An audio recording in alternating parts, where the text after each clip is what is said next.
Bab 1493. Ulrich Grimm menghilang. Di sisi lain, suasana prajurit Fradron sangat tertekan. Semua orang tahu bahwa pangkalan Tengritak sangat berbahaya. Hidup dan mati 4 basilis muda serta pasukan siap mati tidak dapat diketahui. Di mana Nathan Clark? Ini semua salah Nathan Clark. Jika dia menunggu perintah, dia bisa bergegas ke pangkalan Tengritak. Begini saja. Kita tidak bisa duduk diam. Kirim semua pasukan yang bisa dikirim. Kirim Brigade Besi Kunlun dan yang lain. Di pangkalan Tengritak, pengejaran terus berlanjut. Tidak, celaka. Ulrich Grimm akan segera menyusul kita. Dewa prajurit tiba-tiba berseru.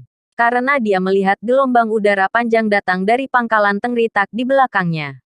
Jelas itu adalah Ulrich Grimm yang mengejarnya. Gerakannya menandingi kecepatan suara. Sebanding dengan kecepatan supersonik. Itu sebabnya gerakannya akan menarik gelombang udara seperti yang dihasilkan oleh laju pesawat.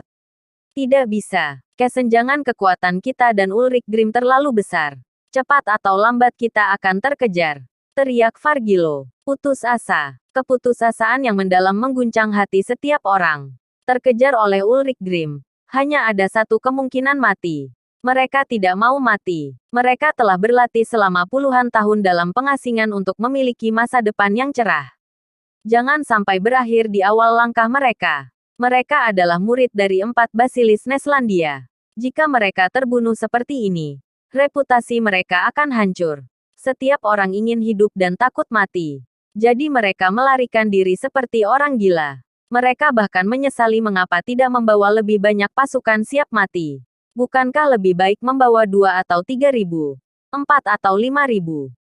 Jika mereka membawa sampai puluhan ribu orang, bukankah mereka bisa melarikan diri dengan selamat? Mengapa situasi menjadi seperti ini? Sampah. Mereka hanya sekelompok sampah. Bukankah mereka maha guru dari 4 wangsa? Hanya bisa menghadangnya sebentar saja. Ya, bahkan jika aku membawa 1.000 ekor babi, mereka setidaknya akan memberikan waktu lebih lama. Pasukan siap mati hanyalah sekelompok sampah. Fargilo dan Youkra mengutuk dengan marah. Beberapa orang mulai mengeluh bahwa pasukan siap mati tidak berguna dan tidak membantu mereka menunda waktu. Merekalah yang menggunakan pasukan siap mati sebagai perisai manusia untuk membantu mereka melarikan diri. Tapi sebaliknya mereka justru menyalahkannya. Jika para anggota pasukan siap mati mendengar ini, mayat mereka mungkin akan memberontak kembali. Mereka mati dengan sia-sia. Mati demi para pecundang seperti itu. Bagaimana ini? Apa yang harus kita lakukan? Melihat gelombang udara yang semakin dekat, 4 basilis muda ketakutan. Bulu kuduk berdiri. Dan darah hampir membeku. Kita lawan dia sampai mati. Setidaknya bisa mendapatkan reputasi yang baik. Akana lebih berani. Apa kamu bodoh? Melawannya bukankah cari mati? Yang lain berkata dengan marah. Tapi jika kita melarikan diri seperti ini, apa bedanya dengan pembelot? Dewa prajurit juga bertanya, kamu juga bodoh. Jika tidak melarikan diri, apa kamu memilih mati? Terlebih lagi, masalah ini tidak ada hubungannya dengan kita. Guru tidak menyangka Ulrich Grimm menjadi lebih kuat dari sebelumnya. Ini bukan lagi urusan kita. Dewa prajurit mengangguk. Itu benar. Saat beberapa orang berbicara, gelombang udara putih yang mengumpal berjarak kurang dari 10.000 meter dari mereka. Dalam 2 menit pasti bisa mengejar mereka. Sudah berakhir. Sudah berakhir. Sekarang sudah berakhir. Mereka berkeringat dingin. Akhirnya tetap tidak bisa lari dari kematian. Keempatnya putus asa. Gelombang udara putih berjarak kurang dari 1 kilometer. 500 meter. 100 meter. Dia akhirnya menyusul. Sama saja seperti mereka berempat tidak pernah melarikan diri. Menunggu kematian datang. Namun di mata mereka tetap menggambarkan ketidakrelaannya. Beberapa puluh detik rasanya seperti 1 abad. Menunggu mati rasanya sangat tidak enak. Hanya saja dalam beberapa menit terakhir, tidak terlihat siapapun. Apa yang terjadi? Di mana Ulrich Grimm? Bab 1494. Nathan Clark melawan Ulrich Grimm. 2 menit. Ulrich Grimm tidak muncul. 5 menit. Ulrich Grimm masih belum muncul. Kemana Ulrich Grimm pergi? Jelas-jelas tadi tersisa jarak 100 meter lagi. Mengapa dia tiba-tiba menghilang? Untuk apa pikirkan itu? Lari. Mereka berempat bertekad dan langsung melarikan diri seperti orang gila. Kali ini, Ulrich Grimm tidak mengejarnya lagi. Mereka berempat berhasil kabur dari pangkalan Tengritak. Mengapa Ulrich Grimm menghilang? Tidak, dia tidak menghilang. Dia baru saja dihadang. Saat Ulrich Grimm hendak mengejar 4 basilis muda itu, muncul satu orang di depannya. Lawanmu adalah aku. Orang itu adalah Nathan Clark. Melihatnya, Ulrich Grimm tiba-tiba memikirkan sesuatu. Mau tak mau berkata, pantas saja aliansi revolusi kebebasan tidak muncul. Ternyata karena dirimu.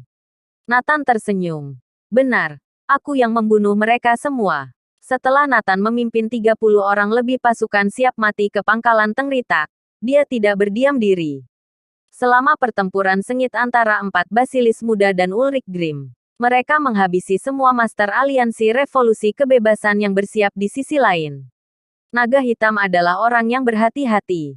Meskipun dia tahu bahwa Ulrich Grimm sangat kuat, dia masih menempatkan setengah dari kekuatan inti aliansi revolusi kebebasan di sekelilingnya. Jadi Nathan menghabiskan banyak waktu untuk menyingkirkan mereka. Setelah menghabisi mereka, Nathan bergegas datang membantu. Namun Nathan masih satu langkah lebih lambat. Seluruh pasukan siap mati musnah. Dia bergegas mengejar Ulrich Grimm. Aku pikir murid 4 tua bangka itu adalah tokoh utama hari ini. Tapi aku tidak menyangka tokoh yang sebenarnya muncul. Ulrich Grimm memandang Nathan dengan penuh minat. Anak muda, kamu tidak buruk. Tapi apa kamu bisa menghentikanku? Ulrich Grimm menaruh kedua tangan di belakang punggungnya. Terlihat seperti seorang raja yang menguasai dunia. Bagaimana kamu tahu jika kamu tidak mencoba? Nathan berkata sambil tertawa. Untuk apa? Hanya akan mati sia-sia. Aku pikir kamu tidak buruk. Aku akan memberimu kesempatan ikuti aku. Terlalu bodoh bekerja untuk Neslandia. Hal yang tidak disangka. Ulrich Grimm ternyata ingin merekrut Nathan. Nathan mencibir. Mimpi. Aku, Nathan Clark, sebagai Adipati Agung. Yang harus kulakukan adalah melindungi negara ini dan tanah ini. Bagaimana mungkin aku akan mengikutimu? Ulrich Grimm tersenyum. Ternyata itu kamu. Kalau begitu aku akan memenggal Adipati Agung Neslandia. Dan lihat siapa lagi orang di Neslandia yang bisa menghentikanku. Berhenti bicara omong kosong. Aku akan membunuhmu. Nathan bergerak. Sepasang tangan besi dilayangkan. Dengan kekuatan yang mampu memorak-porandakan laut dan menekan puncak gunung. Segera, area di sekeliling mulai meledak. Tanah di bawah telapak kaki hancur. Membentuk sebuah lubang besar dan terus menjalar. 100 meter, 1000 meter, 10 mil, ratusan mil, titik. Debu dan pasir membumbung di langit. Tornado dan badai muncul di sekitar. Langsung menerjang ke langit. Menutupi langit dan bumi. Adegan ini lebih mengerikan daripada badai di padang pasir. 4 basilis muda yang telah jauh melarikan diri tiba-tiba melihat pemandangan seperti ini. Mereka tertegun. Mungkinkah itu badai pasir? Tidak. Itu adalah pertarungan. Dewa prajurit tersentak. Mungkinkah Ulrich Grimm? Itu pasti dia. Ulrich Grimm tidak mengejar. Sepertinya ada yang menghentikannya. Siapa orang itu? Dia benar-benar bisa menghentikan Ulrich Grimm. Dan bisa bertarung dengan kekuatan seperti itu. Apa kita tidak perlu pergi dan melihat lebih dekat?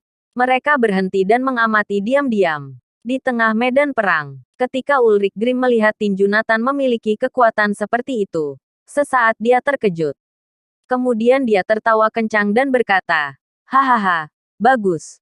Pada saat yang sama, dia menggerakkan satu tangan.